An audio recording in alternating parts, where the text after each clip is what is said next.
अगर किसी संख्या का 20% 120 है, 20% 120 है, तो उसने पूछा है कि इसका 120% कितना होगा। पहले वो संख्या निकाल लेते हैं। अगर 20% 120 है, कैसे आया, 6 से गुणा करके, तो उसका 100% मतलब कि स्वयं वो संख्या कितनी हो जाएगी, वो हो जाएगी 600। इसका 120% पूछा है, 120% निकाल लेंगे, 2 जीरो से 2 जीरो कट गई और 12 छिक 72, ये हो जाएगा 600 का 120%, ये हो जाएगा 720।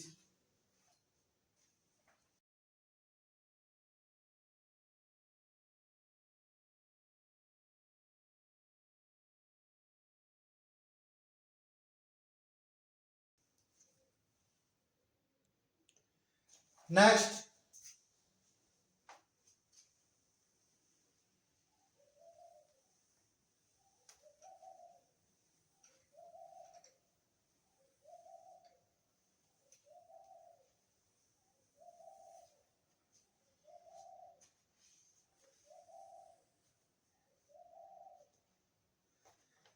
एक संख्या का 13% उसी संख्या के 5% से 16 ज्यादा है। ये जो 13% है उसी संख्या के 5% से कितना ज्यादा है, 16। और वैसे देखे तो कितना ज्यादा है, 8, है ना।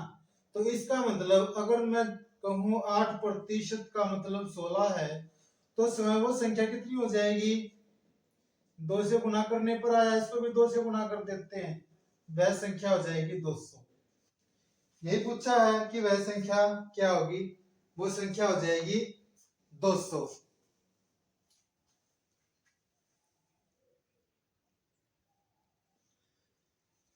नेक्स्ट,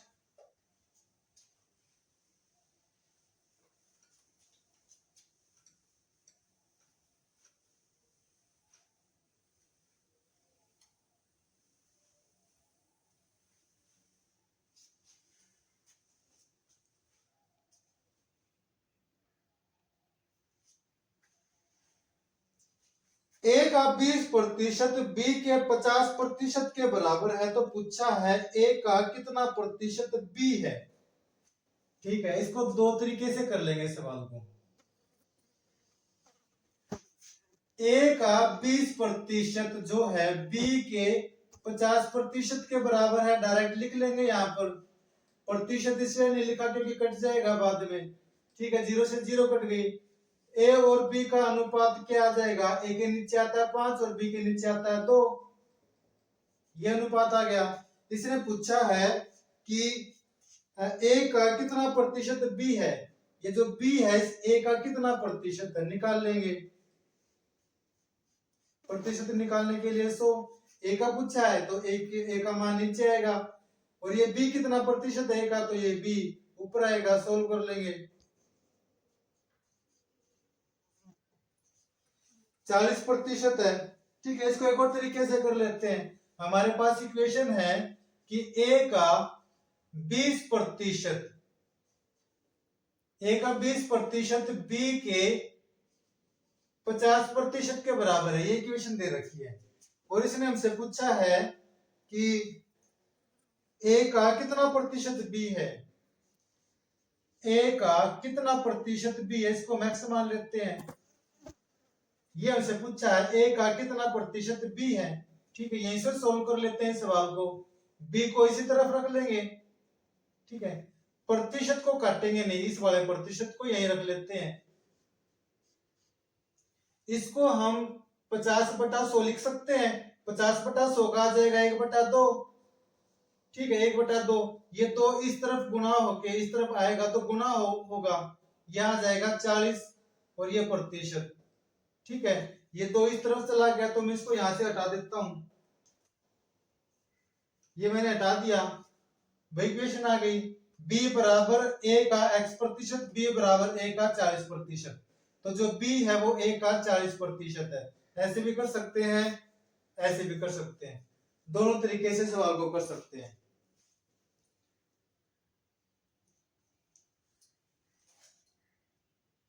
नेक्स्ट,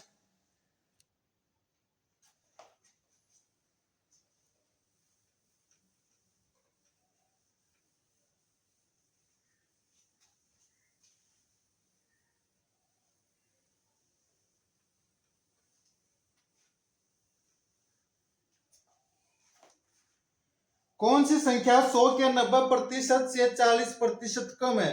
अगर सवाल को पढ़े तो हमें सीधा सा ये मिल रहा है कि उसने ये पूछा है कि वह 90 का 60% क्या होगा। तो हम 90 का 60% निकाल लेंगे। 90 का 60%, 2 जीरो से 2 जीरो कट गई और 9 6 54, ये आ जाएगा आंसर। ठीक है, लेकिन हमने ये कैसे अंदाजा लगाया कि 90 का उसने 60% पूछा है? उसने कहा कि 100 का 90% और 90% से 100 के 90% से 40 कम। देखो 100 का 90% जो है अपने आप में 90 होगा, ठीक है, इससे 40% कम होना चाहिए। मान लो कि कोई संख्या 100%, उससे 40% कम क्या होगा? उसका 60% होगा। तो इसका 60% निकाल लेंगे जो हमने यहाँ किया है। ठीक है, सोल्व कर लेंगे, ये हमारे पास आ जाएगा आंसर। ठीक है, अगर अभी भी एक क्लियर नहीं हो रहा तो देखो यहां कर लेते हैं। 100 का 90%, ठीक है, और 90% का 90% से 40 कम। 100 के 90% से 40 कम, अगर 40 कम किया तो वो 60% रह गया। ठीक है, एक तो इस लंबी इक्वेशन को सोल्व करें। देखिए हम डायरेक्ट यहां से कर सकते हैं। देखो 100 से 100 कट गया तो हमारे पास बचा क्या? ये बच गया। ठीक है, इसको सोल्व करेंगे। 54, वो नंबर 54 है जो 100 के 90% से 40 कम है। या फिर इसका 40% निकालकर 90 में से अगर हम घटाएंगे 90 का 40% निकालकर 36 आ जाता है। 36 को अगर 90 में से हम घटाएंगे तो कितना मिलता है? 54। डायरेक्ट कर सकते हैं ऐसे।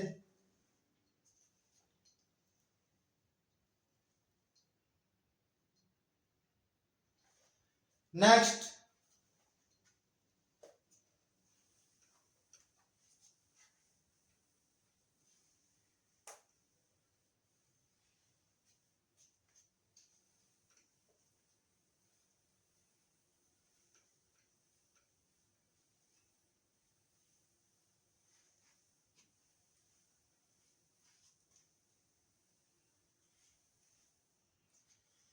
पैंतालीस सौ के 5/9 के 36% का 27% कितना है तो सवाल सिंपल, थोड़ा सा लंबा है।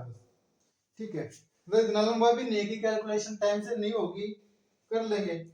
इसने पूछा है कि 4500 का 5/9 का 36% का 27%, 36% का 27%, ये पूछा है। सोल्व कर लेंगे।